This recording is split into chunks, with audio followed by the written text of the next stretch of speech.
Hi, everyone. Welcome to Entrepreneurship by Design with Dr. C. I'm so glad you're here today because we have such an amazing guest with us, Irina. Irina is a former nuclear engineering major turned executive coach, helping CEOs elevate their purpose, peace, and overall profit so they can keep growing their companies while maintaining their well-being. After going from being severely abused as a child to finishing university and building a successful career in nuclear engineering in 2 countries, she discovered she was doing it all wrong with an exhausting fight to survive mindset. Experiencing some profound spiritual epiphanies and coaching numerous entrepreneurs worldwide since 2011, when she established Entrepreneur Enlightenment Inc. She devised an easier way to achieve success through reinventing their business, becoming powerful, and getting the enlightenment edge. She is the author of Entrepreneur Enlightenment, a guide to establish your purpose-driven business, where she combines practical business strategies with spirituality and love to create a thriving business. Thank you so much for being here today, Irina. It is such a pleasure to have you. And I would love for you to just dive into your journey, how you got here today, and then we'll go a little bit deeper. Yeah, thank you for having me. It's such a pleasure. I have been on a long journey, and I grew up in Romania, which is a communist country, and I grew up in a bit of a dysfunctional family, so I was abused as a child. Mm-hmm. But I learned how to survive, and I learned how to kind of plow through and work hard, and I made a success of myself. Like, I went to university, I did engineering, and then I built a career in nuclear engineering in 2 countries because I came to Canada after my 5 initial years. But then I had some spiritual epiphanies that led me to the journey of starting my business and being a coach and working in this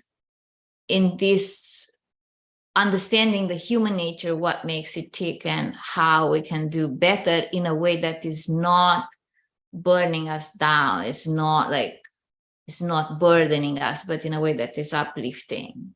Yes, absolutely. And I so appreciate you sharing that too, because I know you had gone through a lot in childhood in particular, and just how much success you've had. Can you share with us how your childhood experiences shaped your journey as an entrepreneur and executive coach? Yes, and I think, like every pain, if we solve it, then it becomes a blessing. And this is what happened to me in childhood is driving me forward into making an impact and working with more people and supporting. Because what I've learned very early in my coaching career was that I was not a unique case. Many people have been abused in a way or another. And when we're not aware of that abuse and the fact that we have to solve it, to heal it, to identify it and release it, then we go through life the way I went half of my life, just white knuckling and having that strength and determination. But it was not ease and a fulfillment. It was more like, I have to survive. And now, after I discovered that I needed to heal that, and that is needed, that everyone needs to do this journey of releasing anything that had been traumatized them from childhood to become the person that is at peace, that is enjoying life, and then is thriving, not only surviving. No, that's so important too, I think, because a lot of times you're in that survival mode and you can't get to even thinking of these great ideas and the creativity flowing because you're just like, I need to get to the next day or the next moment, and how that can really be taxing carrying that. But it just shows your resilience of everything you've had to overcome and going straight forward of, okay, I'm going to go to university, I'm going to get my degree, I'm going to go in nuclear engineering and then coaching and all of these things that you were able to accomplish.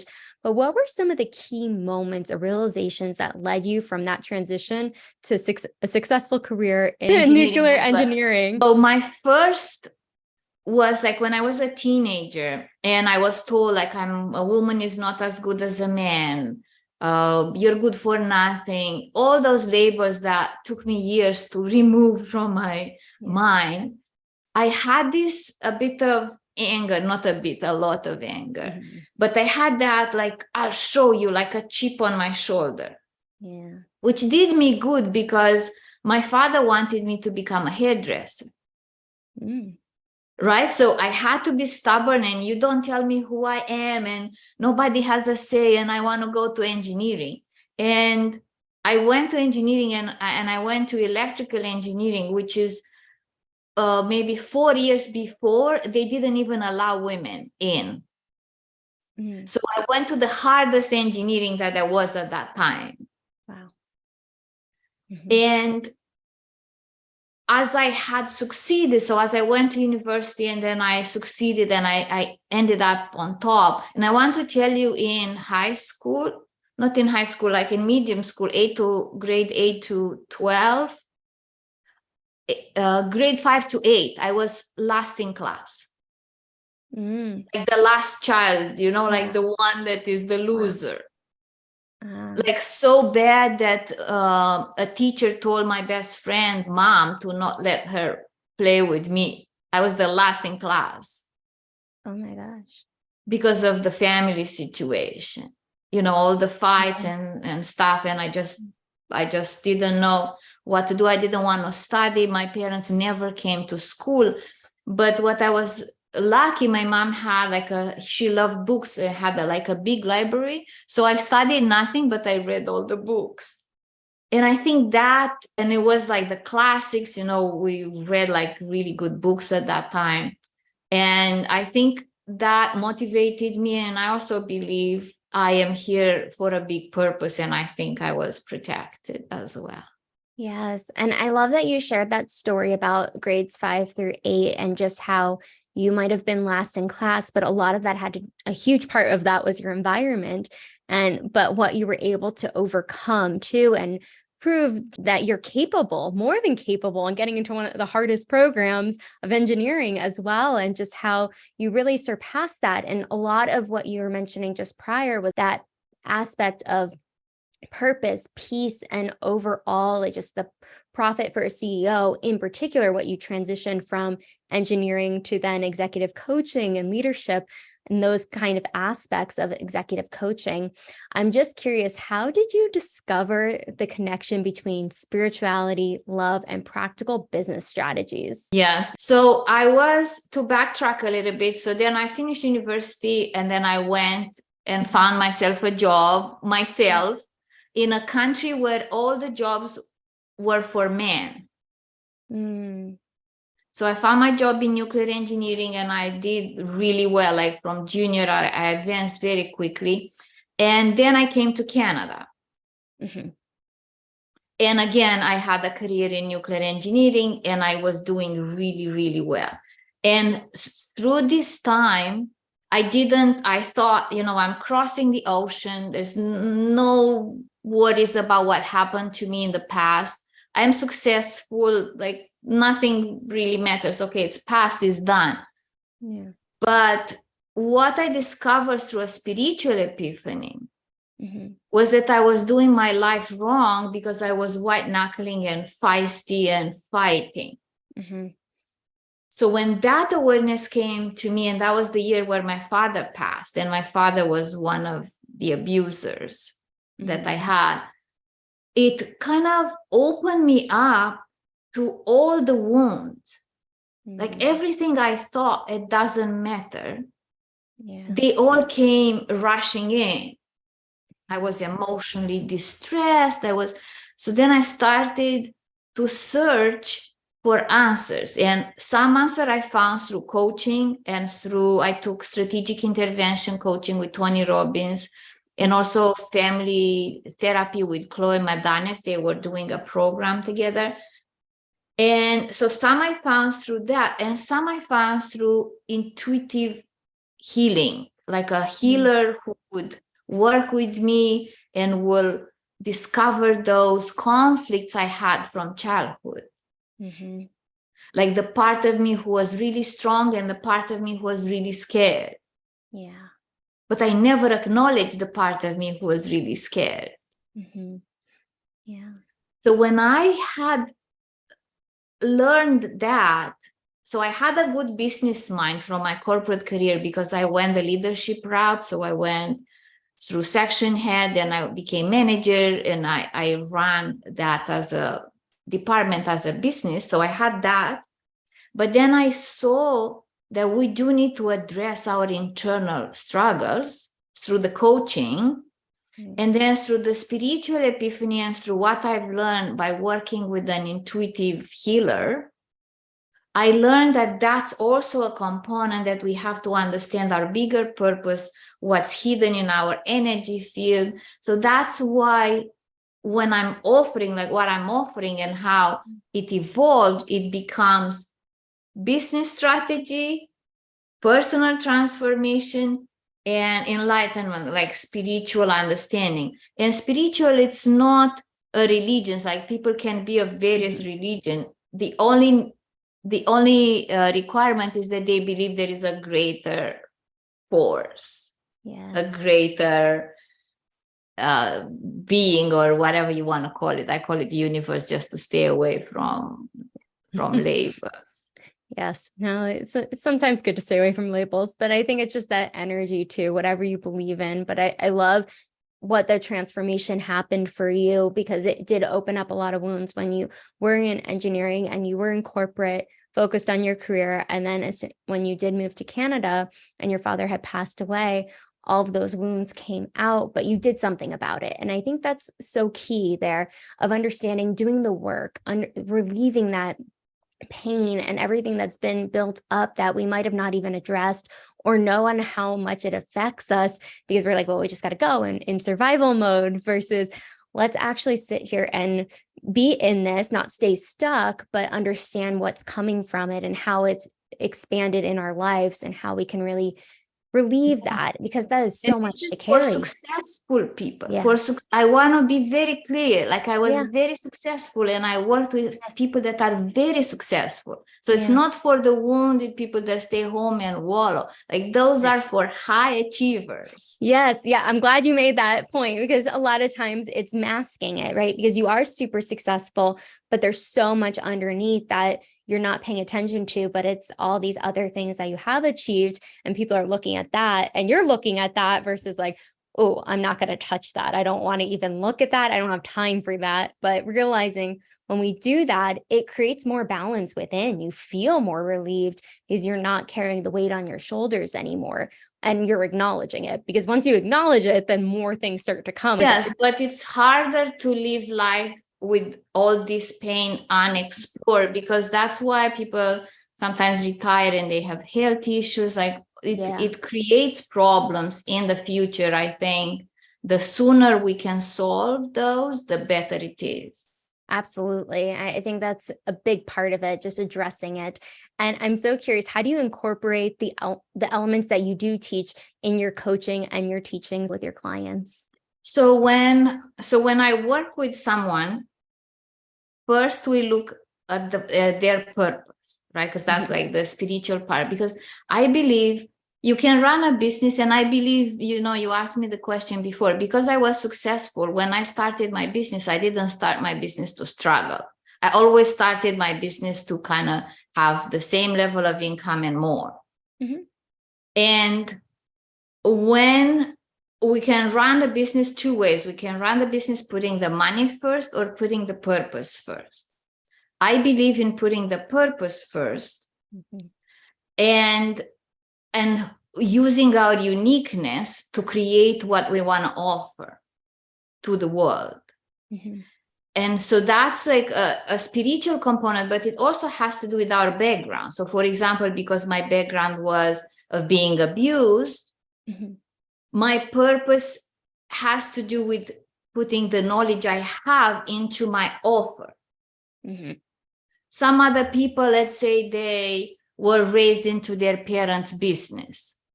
So some of their offer to others could be family-driven business, but every one of us had a certain experience. And when we understand what is uniquely us, and we put that into our offering, then there is no competition. There is we feel we have value. We feel that there is something we can uniquely offer. So I put the purpose first.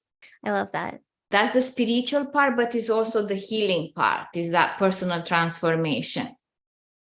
And then I use the business strategies that I know from corporate, because I have like a big background. I used to project manage 15 projects at the same time. So I use that very down to earth, very strategic way of running a business, because a lot of the people I work with are kind, loving people that would just give everything and would do anything their clients ask, and they are not having a structure and a strategy. So I bring that to the table. And the profit, of course, I know how to read Excel spreadsheets. And another piece of where spirituality comes and understanding is when my clients need to make critical decisions, like sell the business, like big decisions that are impacting their business structure or their business future. That's when I teach them how to use both logic, you know, my engineering brain, and the intuition together to make the best decision that serves their highest good and the highest good of their clients and the highest good of the world. I love it. And it really is those two elements, the logic and your intuition, because big decisions that can change everything. One decision changes everything. So being able to use both parts of your brain to really come to that conclusion of, okay, this is the next step I'm going to take. But I love that you really incorporate those elements into your practice and with your coaching clients and everything that you are doing. And I know that you've written a book called Entrepreneur Enlightenment, a guide to establish your purpose-driven business. And with that book, can you elaborate on the concept, where it came from? I know it's part of your work, but if you could elaborate a little bit how it helps entrepreneurs.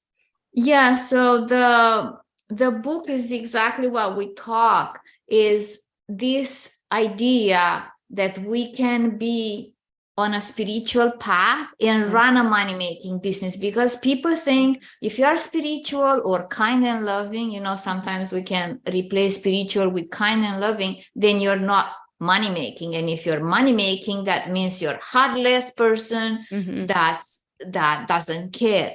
But I believe the world will be advanced by the kind and loving people. So I believe that we can be on a spiritual path and make money. And also I made a definition for what it means to be an enlightened entrepreneur.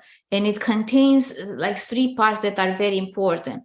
One is that we know we have a purpose.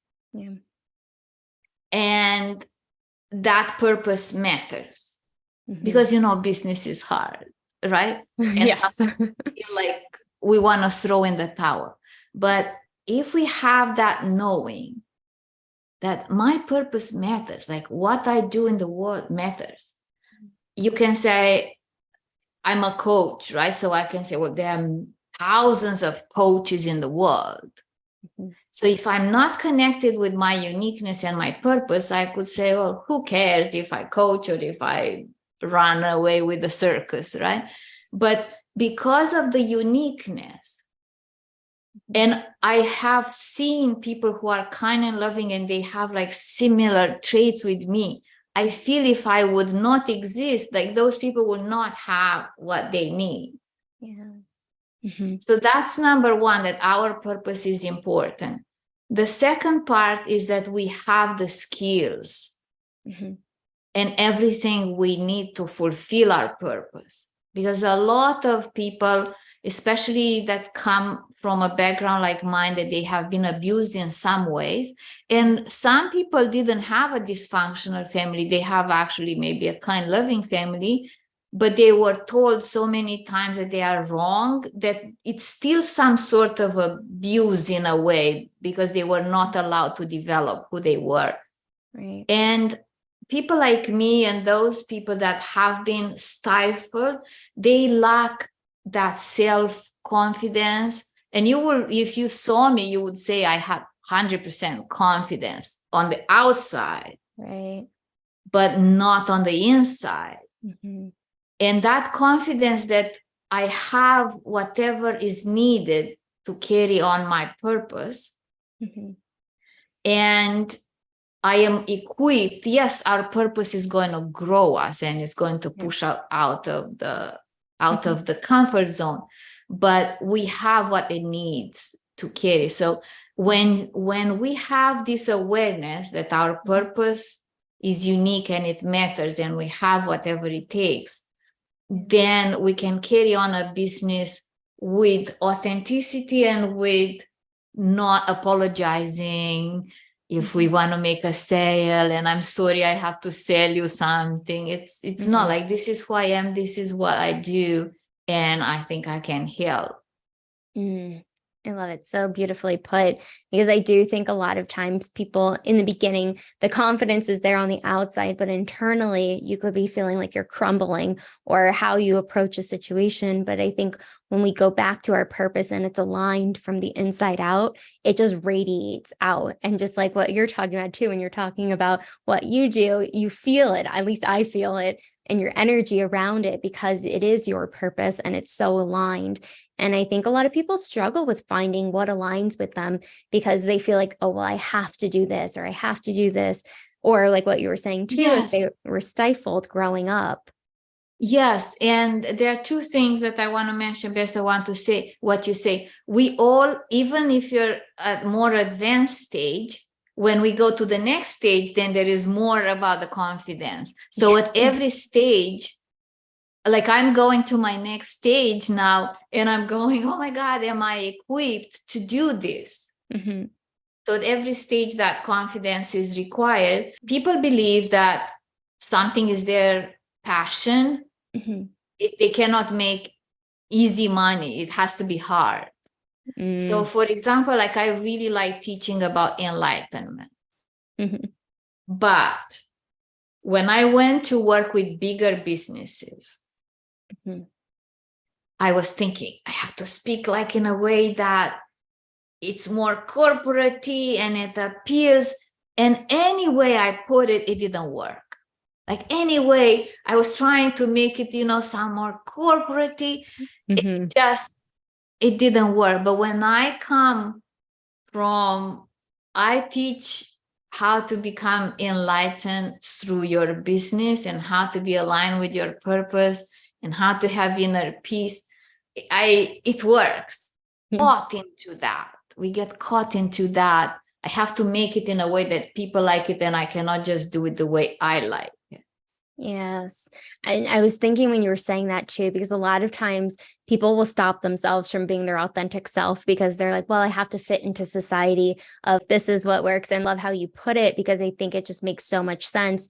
When we show up as ourselves, so many more things happen, so many more opportunities happen, but there's such a disconnect sometimes where people are so afraid to show up as themselves. Like I know I was when I moved from psychology to coaching to solar. Each time, what you were saying too, every time we level up, there's that little imposter syndrome that creeps in. We're like, no, I got this, but it's that confidence of it's something new. We've never done that stage, that level, and that's okay. It's uncomfortable, but we know we're on the right track. It's just, you got to kind of maneuver with it, but you're going to get there. It's just believing in yourself and having that confidence, because look at everything you've already done and then focus on, okay, this is just another step. It's taking it step by step. Yes, exactly. Absolutely. And I know part of what you do is executive coaching as well. We're kind of touching on that. But what are some of the common challenges or obstacles you observe CEOs facing when maintaining their well-being while growing their companies? And how do we overcome those challenges? Yeah. So the first is something of what we talk. They are kind, loving people. And they take everyone on their back. So they build a successful company, they hire people, and instead of the CEO to become freer, to have more time for their unique brilliance, they become burdened under all those people. Like there is a book about don't take the monkey on your back. So I'm seeing like putting all those people on the CEO back. So now they have responsibility not only for the clients, but they have responsibility for their team, to be paid, to have work, and to figure out things for that.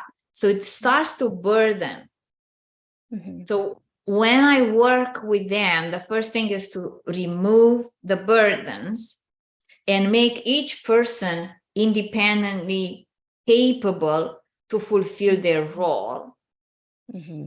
We do reorganization based on skills. Like there is third-party personality tests that we do based on people's strengths and also based on the team purpose, because each person in the team, you don't have to be only a business owner to have a purpose. Like each person has a purpose. Mm-hmm. And some person purpose could be to support the CEO to the best of their ability. Right. Mm-hmm. So the first thing I do is this, to remove that burden and to create space for the CEO to grow while maintaining their well-being. So you said it right. Mm-hmm. Because to grow, you add more people, but if you add more people on your back, I mean, those are powerful people, high achievers, but everybody's back breaks after a certain amount of burden. Mm-hmm. So becoming powerful and claiming their power. And again, it seems like a paradox because those are high achiever, powerful people, but it's a different way of power. Is, if you know the book Power versus Force, is not force, like I have to pull it through or I have to drag everybody. It's power in a sense, I know who I am, I know what is needed, and I expect people to do their work. Right. Mm-hmm. So sometimes I help them fire their COO or reorganize and let go of 20% of their team and bring other team members. But this is one of the biggest impacts because the person who built the business, they have a vision and a mission. Mm-hmm. And if they become bogged down and no time, they cannot fulfill that.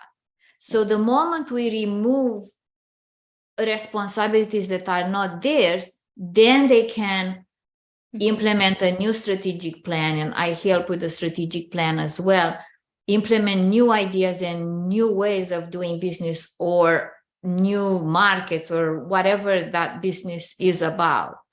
Mm-hmm. And, I think it's so important what you said there too, of just taking the monkeys off the back, and like, I was just visualizing that as you said it, because that can really take away from the mission that they're trying to, or focused on accomplishing. But if everyone's doing their part, you can have so much more growth and more time to take care of yourself in the same time, unless you're taking on so many different jobs or departments, but having a strategy in place. And sometimes that does mean letting go of people that are not pulling their weight because it's not aligned with the mission, because everyone's pulling their part. Everyone has a purpose in that process. But if they aren't fulfilling that can really be damaging to the company and to everybody's well-being as well. Yes. And what I teach, it's loving. It's loving to let a person go if it's not a match, because the most unloving thing we can do to another human being is to be resentful. Mm-hmm. So in my life, I try to have, not that I actually make a point to have relationships that I'm not resentful, because when you become resentful, you attack energetically the other person. So if somebody is not working out in a team, and you're resentful, like you say, oh, they're late again with the report. And like, that's resentment.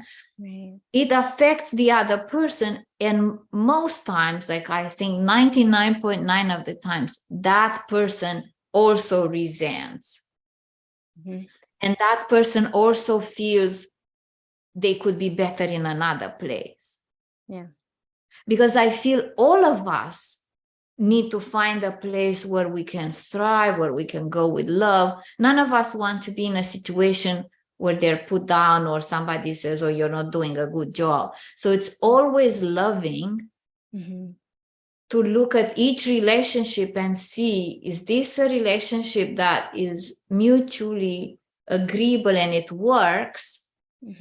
Or is it better to part ways? And I also feel when we evolve energetically, when we up level, either people grow with us or people grow apart from us. So maybe, because this is what I saw, there are people, employees that they started with 8 years ago. Yeah. So the CEO feels a loyalty to that person, and that person did very good work for the company, but it's not a match anymore.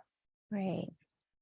And that has to be acknowledged and be grateful for the time that it was a good time, but then you have to acknowledge when a relationship comes to an end. Yes, I think that's an important lesson too. And when you were saying that, I don't know if you've read the book, The Power of Love with Rhonda Byrnes, I believe is her last name, but she talks about this of like what we put out there and how we approach things, whether it's the grass or a human or a situation, but how when we give more love, we receive it, and that changes the dynamic. What you were talking about, the resentment. If we're giving resentment, that's going to come back to us as well, because that's the energy we're putting out there. But it can really be damaging. But I love what you said about the CEO and the aspect of working maybe 8 years together and how people can grow apart. And I think that's just part of life. We serve a purpose even in each other's lives. And sometimes you just have to go your separate ways at that time. It's not that you don't love each other anymore or don't like each other, or it's just not the right match anymore. And I think that's part of that growth spurt that we have. Not everyone's on the same journey till the end with us, but we get to have these great relationships and being grateful for the time we do have with somebody, whether it's professional, personal, any capacity. And I think that's so important, because I've learned that lesson time and time again. Because, you want people with you all the time. And sometimes it's just, you have to go your separate ways. But I would love to hear maybe an inspiring story or examples of CEOs who have successfully implemented your strategies and experienced remarkable transformation in their business and their personal lives. I'll share the client that stayed with me the longest was 5 years. She stayed with me 5 years continuously.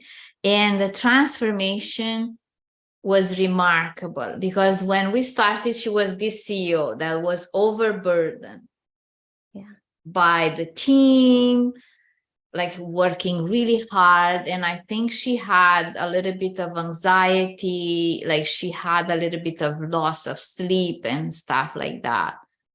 So in the first part, when we started to work together, we did this, like we reshuffled the business, restructured, put in place team leads, and really found space for her.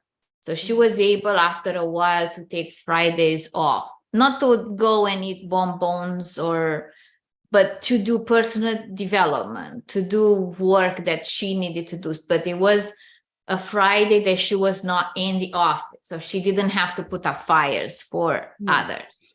Okay. So that gave her back her well-being in a sense, because there was no more this high stress, like when you feel like you're choking, and having that Friday to herself. And we did continue to do personal transformation. Then we noticed that her personality and purpose was calling her some places, like she was really in love with entrepreneurship. So much so that she did a lot of the things in her business that were actually good to do it external for other entrepreneurs rather for employees. Like she had a blueprint for success, something like that. So we noticed that her purpose was calling her to actually work with other businesses. So with that understanding, we said, what if you sell this business? And then it took a while, to organize the business for the sale. It took a while to do all the emotional work, internal work, because and she had that business for, let's say 20 years. So it was not like a new business. It was like a established business, multi-million-dollar business. So it was not easy, like, okay, I let go of this business, do another business. It was like a process of understanding and wanting and clearing and everything. So she sold that business, very successfully during the pandemic, which when the pandemic started, we thought like, this is not going to happen. Yeah. But we worked at it. We worked both emotionally, strategically, spiritually. And she's an overachiever. She's like, was my dream client because she would implement everything we would discuss, like in 2-3 days, they were implemented. So she was really strong. Mm-hmm. So we were like a good team together. And we worked through the pandemic, and that business sold successfully, like with a very good what she wanted more. She got a contract out of it. And then we started to put it together like her business, and now she's in her new business. Oh, what an amazing transformation. And I love that you shared that story. I know you have so many, but I love that you worked together for 5 years and just her own transformation and doing the work. I think that's really vital, where you can have a great coach, but if the client isn't doing the work, then what's going on? It's a team effort. Absolutely. Absolutely. And it sounds like you work so well together, and she was able to do the things she wanted to, but she really, in that process, found there was a bigger purpose for her outside of the company she had successfully been running for 20 years, which is a significant amount of time. But I love that you talked about the emotional work too, because I don't really hear about that often, of how much what it feels like when you're selling a company that you've worked so hard, you built been in business for a long time. But what does that look like, the emotional work? It's a very key component. Yeah. Like, people don't understand how important it is, because I have goosebumps. Even like one of the tasks we had was, and it was after the sale, was for her to write an eulogy for that business. I have goosebumps because we need to learn. That's what I'm saying. We need to learn to process our emotions, our traumas, and we need to learn to grieve. Yeah. And when you had loved the business, and she had like huge success in that business, like she had 90% client retention, 90%, which was like unheard of in her industry.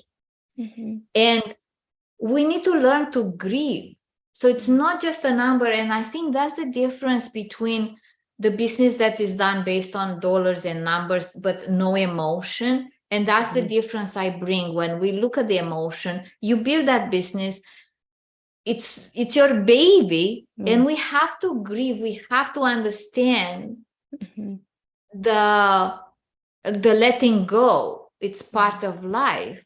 So the emotional component, and also because she didn't want to sell it to anyone, she wanted to sell it to a loving person because she cared. So all this work is required in order to, because I feel we first have to let go energetically of something, and then it happens in a physical world. And I'm not saying there are many people who sell a business based on number, based on accountant, based on the lawyer. Right. And they do it, and they do it well, and they have money, but the emotional component is still inside of them and is not resolved. Right. Yes, I totally agree with that, because, grief is not just when you lose somebody.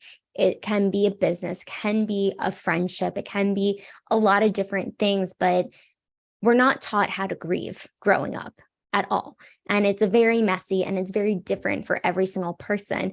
But I think bringing context to, you can be grieving something that you enjoyed and loved, and you're letting go of it, but it's so hard sometimes to let go of something emotionally. You can physically let go of something, yes, but it does linger, and there's still a lot we don't know about the brain. I mean, there's more we know about the brain, but how we all receive that information is so different and unique to us because of how we process things.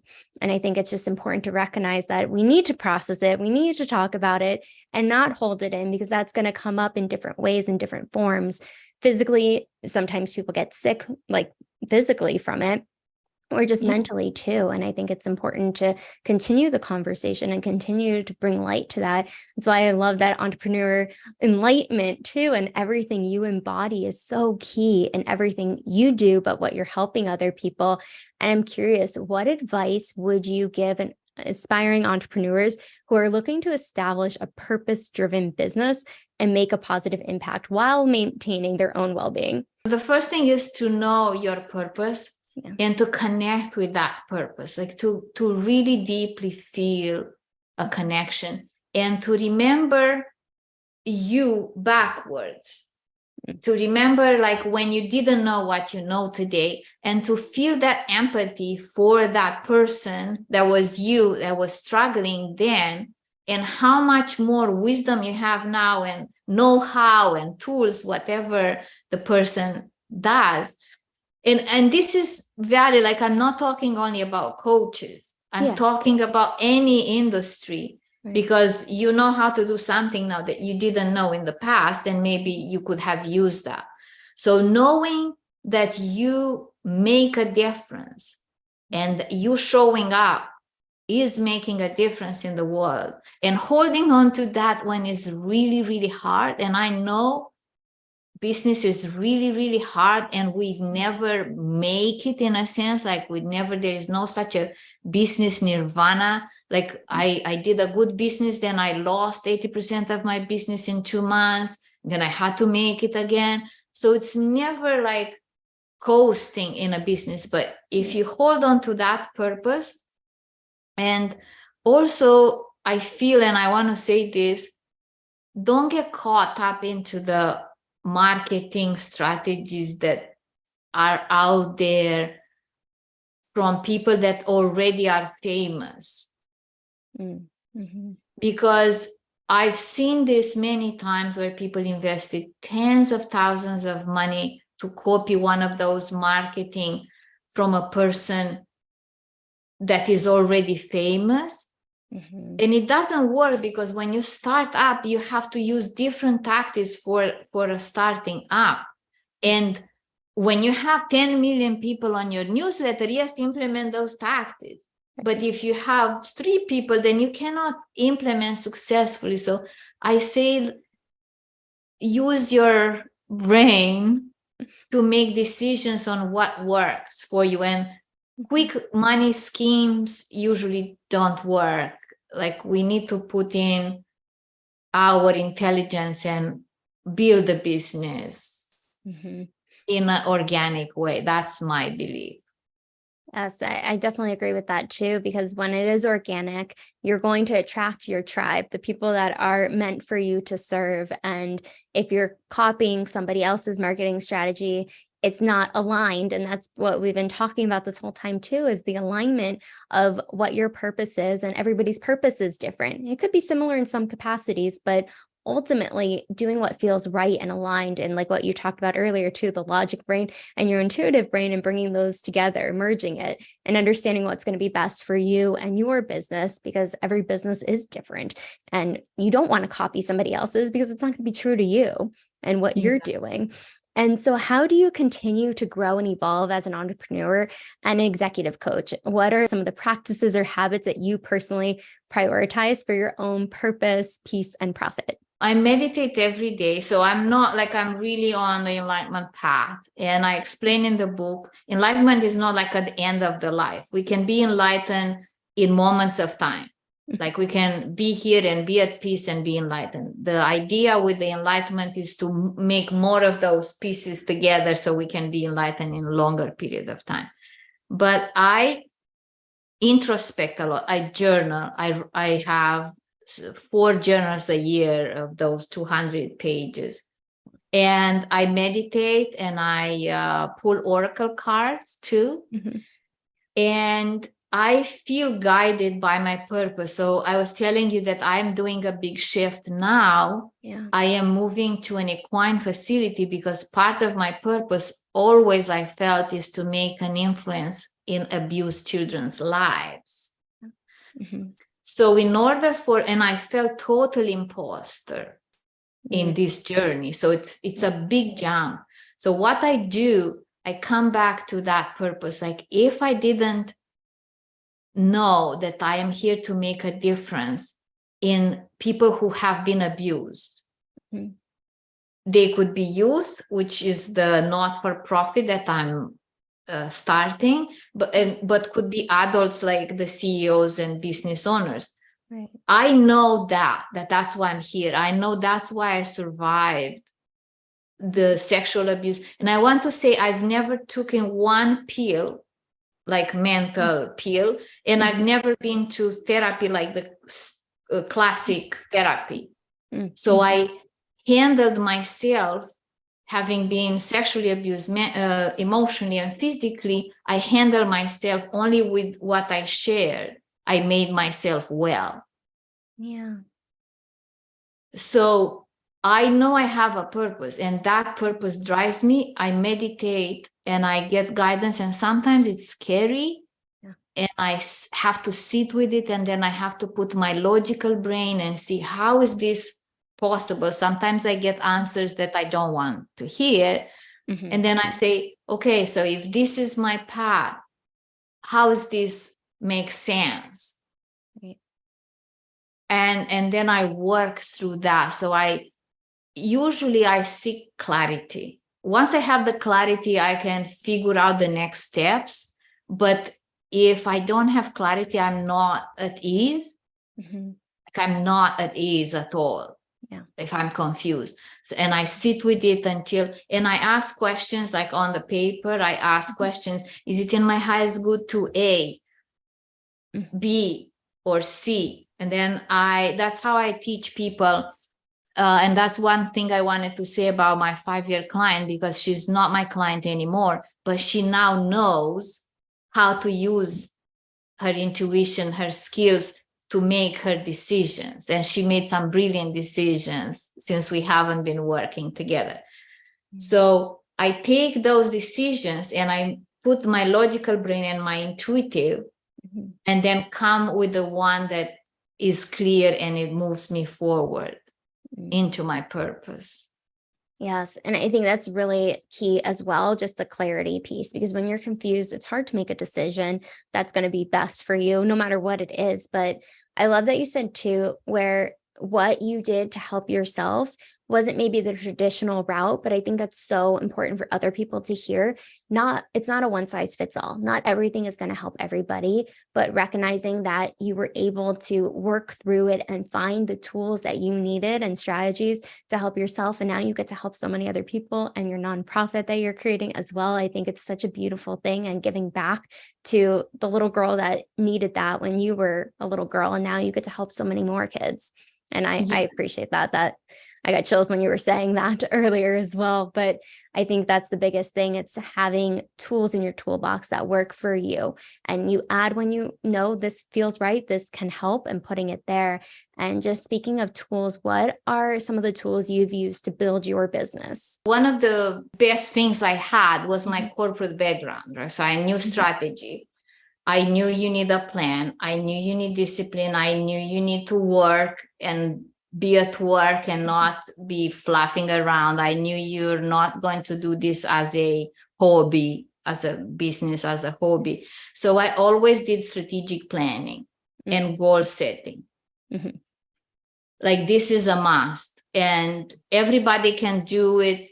I mean, you can hire someone, but even anyone can make a strategic plan. Where do I go? How to break it down? And I use Excel spreadsheets. I don't use sophisticated software because I'm not patient enough to learn, this and that. And I use simple things. Sometimes I use pen and paper, and I put my thoughts down. So I have like what projects are there to be implemented this year. So I have like an Excel spreadsheet with the projects and then what actions need to be taken in order for me to get to that level. So this for me is a number one tool. My to-do list every day is 3 goals. I think it's simple. It's not an app. It's not a software, but this is really what we need to know, the destination in order to know how to get there. Absolutely. And it's writing it down. And I love what you said earlier too, that you have 4 journals a year that you go through. But I think it's like pen to paper can be so powerful.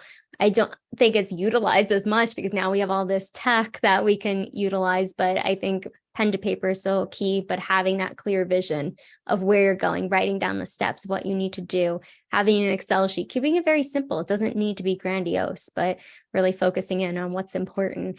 And what would you say are maybe like 2 or 3 tips that you can give entrepreneurs that are on this journey that you've learned along the way?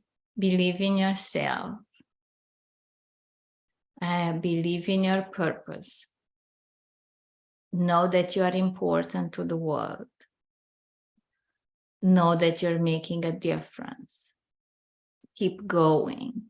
There is no such a failure. Don't compare yourself with others, with other businesses, because we all have different backgrounds. Like I felt so much unsuccessful. I cannot tell you how many times I feel unsuccessful. But people that are looking at me, they think, oh, I'm so successful. And sometimes I feel unsuccessful. But how can you compare? Because I had to deal with all those issues and to resolve them. Mm-hmm. And how, like those things you cannot measure, like you cannot, it's not a distances. So always feel successful in your own way, in your own world, and not compare with others, colleagues that you started together or whatnot, because that takes you backwards instead of forwards. Well said. It really focuses in on your journey is unique to you, and you can, it's easily able to compare to other people, but at the end of the day, your journey is unique to you and the things that you've had to overcome to start thriving versus surviving. And Irina, it's been such a pleasure having you, but where can people find you, use your services? We're going to link everything below, but if you could let us know too. So Entrepreneur Enlightenment .com is my website, and I like people to download the free resources of the book because it's 7 videos, so I think that helps. Of course, you can get the book on Amazon. And Irina Mihaela, you can find me on Instagram or LinkedIn. Awesome. Well, thank you so much for coming on and just sharing your beautiful energy with us and everything that you've overcome to get to where you are, and continue to just shine your light and enlighten everybody as well. But thank you so much for your time and energy today. My pleasure. You had beautiful questions and I really loved answering them. Oh, well, thank you. And make sure to like, subscribe, comment below. What was the biggest takeaway from Irina today? I'm sure she would love to see that, and we will see you on the next video.